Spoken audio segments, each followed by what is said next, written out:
വാർത്തയിലേക്ക്. കാവടി പൂജയ്ക്ക് പഴനിമലയിലേക്കുള്ള പദയാത്രയുമായി പാലക്കാട് മേലാമുറി മൂത്താൻ തറയിലെ സംഘം. വർഷങ്ങളായി പഴനിയിൽ നടക്കുന്ന തൈപ്പൂയം ആഘോഷത്തിന് മുന്നോടിയായി പദയാത്ര നടത്തിയാണ് 3000-ഓളം വരുന്ന സംഘം പഴനിയിലെത്താറുള്ളത്. ഇതിന്റെ ഭാഗമായി നാദസ്വരത്തിന്റെയും കാവടിയുടെയും അകമ്പടിയോടുകൂടി ഓരോ വീടുകളിലും പ്രദക്ഷിണം ചെയ്ത് കാവടി നൃത്തമാടും. ഓരോ വീടുകളിലും പ്രത്യേക കാവടി പൂജകളും നടക്കും.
മൂത്താൻതറയിലെ 100-ലധികം വരുന്ന വീടുകളിൽ നിന്നായി 3000-ഓളം വരുന്ന ആളുകളാണ് കാവടി പൂജയിൽ ഭാഗമാകുന്നത്.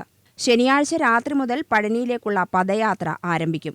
വ്യാഴാഴ്ചയ്ക്ക് മുന്നോടിയായി പഴനിയിലെത്തി 300-അംഗ കാവടി സംഘമായി തിരിഞ്ഞാണ് മല ചവിട്ടുക.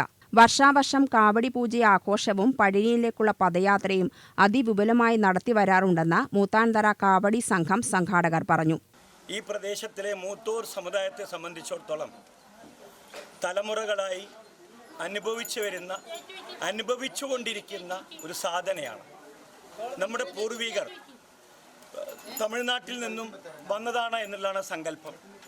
അത് തന്നെ ആവട്ടെ, ചിലപ്പതികാരം ബേസ് ചെയ്തിട്ട് കണ്ണകിയോടൊപ്പം കേരളത്തിലേക്ക് വന്നു എന്നുള്ളതാണ് നമ്മുടെ ഇത്. അത് മൂത്തോർ എന്ന വിഭാഗമാണ്.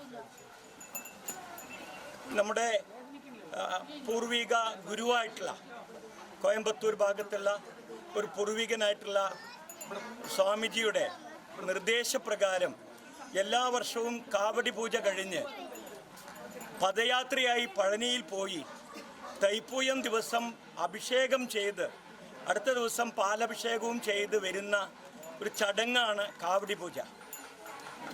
ഭരണി നക്ഷത്രം ദിവസം കൊടിയേറുകയും കാവടി പൂജ ദിവസം കാവടികൾ വീടുകളിൽ വെച്ച് പൂജ കഴിച്ച് ആരാധിച്ച് ബന്ധുമിത്രാദികളെല്ലാം ഒരുമിച്ച് ചേർന്നുകൊണ്ട് ഒരു കൂട്ടായ ഐക്യത്തോടു കൂടിയിട്ട് ഓരോ വീടുകളിലും നമ്മൾ ആഘോഷിക്കുന്നു.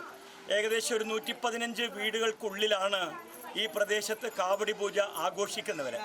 2700-ന് മീതെ വീടുകളുണ്ട്. പക്ഷേ ഈ 115 വീടുകളിലേക്ക് ഈ 2700-ൽ പരം വീടുകളിൽ നിന്നുള്ള ആൾക്കാർ ഇതിനോടൊപ്പം വന്ന് ചേരും. കാവടി പൂജ കഴിക്കാൻ സാധിക്കാത്ത ചില വീട്ടുകാരുണ്ട്. അവിടെ ആണ്ടി പൂജ എന്നുള്ളൊരു ചടങ്ങാണ് ആഘോഷിക്കാറുള്ളത്. അതും ഭക്തി നിർഭരമായ അന്തരീക്ഷത്തിൽ ദിവസങ്ങൾക്ക് മുമ്പ് തന്നെ വ്രതമെടുത്ത് വീടും പരിസരവുമെല്ലാം ശുദ്ധിയാക്കിക്കൊണ്ട് ആണ്ടി പൂജ നടത്തും. കുട്ടികളും മുതിർന്നവരും ഉൾപ്പെടെ നിരവധി ആളുകളാണ് കാവടിയേന്തി പഴനിയിലെ തൈപ്പൂയ ആഘോഷത്തിന്റെ ഭാഗമാകുന്നത്.